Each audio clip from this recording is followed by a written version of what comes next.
আসসালামু আলাইকুম ভিউয়ার্স, আশা করি সবাই ভালো আছেন। তো আজকে আমি যে এখানে তিলকুলি পিঠা বানিয়েছি।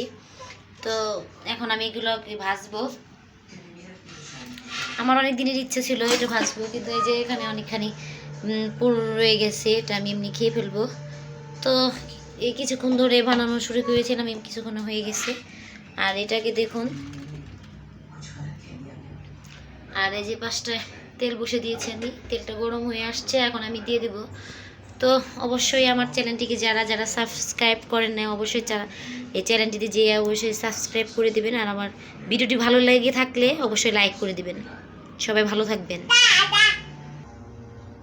তো এই যে বিসমিল্লাহ বলে আমি এখন পিঠাগুলো দিয়ে দেবো। তেল গরম হয়ে আসছে, বিসমিল্লাহ। ওই যে দেখুন আমার পিচ্চিরা দিতে চাইতেছে, তো আমার হাতে দাও। তুমি দিতে পারবে না, হাতে চাকা লাগবে, দাও একটা দাও।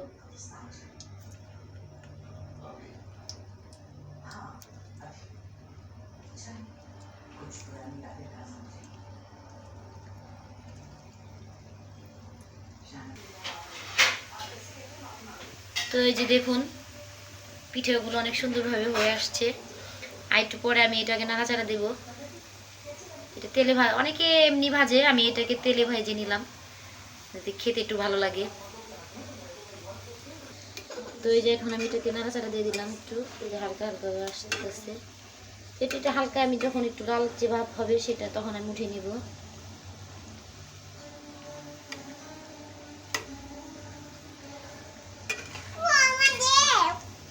এই যে দেখুন এই পিঠাটা কিন্তু সাদা, তো এটা এখন এই যে লালচে ভাব হয়ে এসেছে, মানে পিঠাগুলো হয়ে গেছে। আমি এখন এগুলোকে নামিয়ে নেব।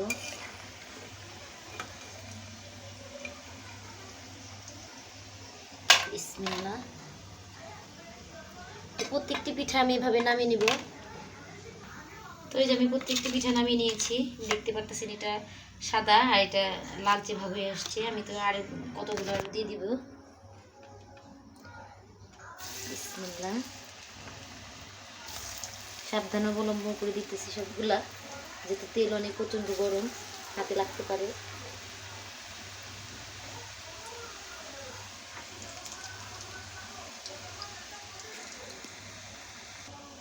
তো এই যে আবার উল্টে নিচ্ছি।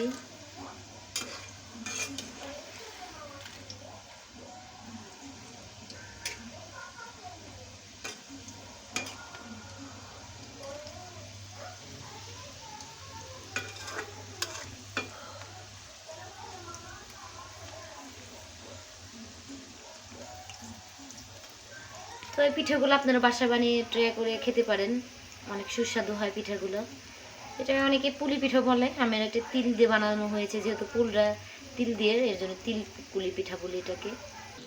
তো এই যে পিঠাগুলো অলমোস্ট বানানো ডান, আর বাকি ছিল সবগুলো ভাজতেছি। তো আপনাদের কাছে এই ভিডিওটি কেমন লাগলো অবশ্যই কমেন্ট করে জানাবেন, কমেন্টের মাধ্যমে। আর আমাকে আমার পাশে থেকে আপনি অবশ্যই আমাকে সাপোর্ট করবেন। আসসালামু আলাইকুম, সবাই ভালো থাকবেন।